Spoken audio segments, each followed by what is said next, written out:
وما ينطق عن الهوى إن هو إلا وحي يوحى.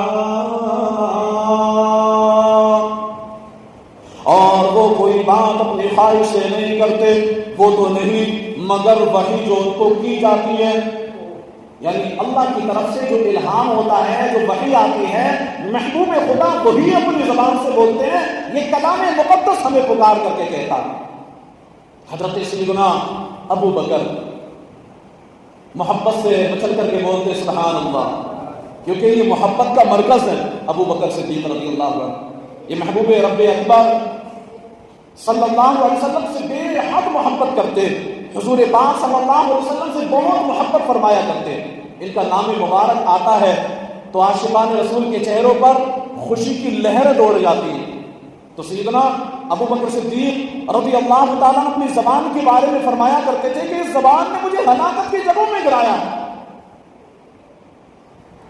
آپ کے انتقال کے بعد کسی نے آپ کو خام میں دیکھا تو پوچھا، خام میں دیکھ کر کے پوچھا اے امیر المومنین، آپ اپنی زبان کے بارے میں ایسا ایسا فرمایا کرتے تھے، یہ بتائیے کہ اللہ پاک نے آپ کے ساتھ کیا معاملہ فرمایا ہے؟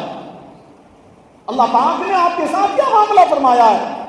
آپ نے فرمایا، سیدنا حضرت ابو بکر صدیق رضی اللہ تعالیٰ نے فرمایا، میں زبان سے لا الہ الا اللہ محمد الرسول اللہ صلی اللہ علیہ وسلم بھی پڑھا کرتا تھا، بس اسی زبان نے مجھے جنت میں داخل کروا دیا. زبان سے اگر ہم صحیح کلمات ادا کریں گے، کلمہ طیبہ کا ورد کریں گے، درود و سلام کی کثرت کریں گے، تلاوت قرآن کریں گے، لوگوں کو واعظ و نصیحت کریں گے، گناہوں سے لوگوں کو بچانے کے لیے نصیحتیں کریں گے، تو انشاءاللہ یہ وہ عادات ہیں، یہ وہ بیانات ہیں جو آپ کو دنیا میں بھی فائدہ دیں گے اور آخرت میں بھی بیڑا پار ہو جائے گا. جی ہاں، حضرت سیدنا ابراہیم بن ادہم علیہ رحمۃ اللہ اعظم فرماتے ہیں کہ میں کوہ لبنان میں کئی اولیاء کرام رحمہ اللہ السلام کی صحبت میں رہا. ان میں سے ہر ایک نے مجھے یہی وصیت کی، ہر ایک ہی نصیحت کرتا، یہ وصیت کرتا کہ جب لوگوں میں جاؤ تو ان 4 باتوں سے نصیحت کرنا. لوگوں کو ان 4 باتوں کی نصیحت کرنا. نمبر 1، جو پیٹ بھر کر کھائے اسے عبادت کی لذت نہیں ملتی ہے.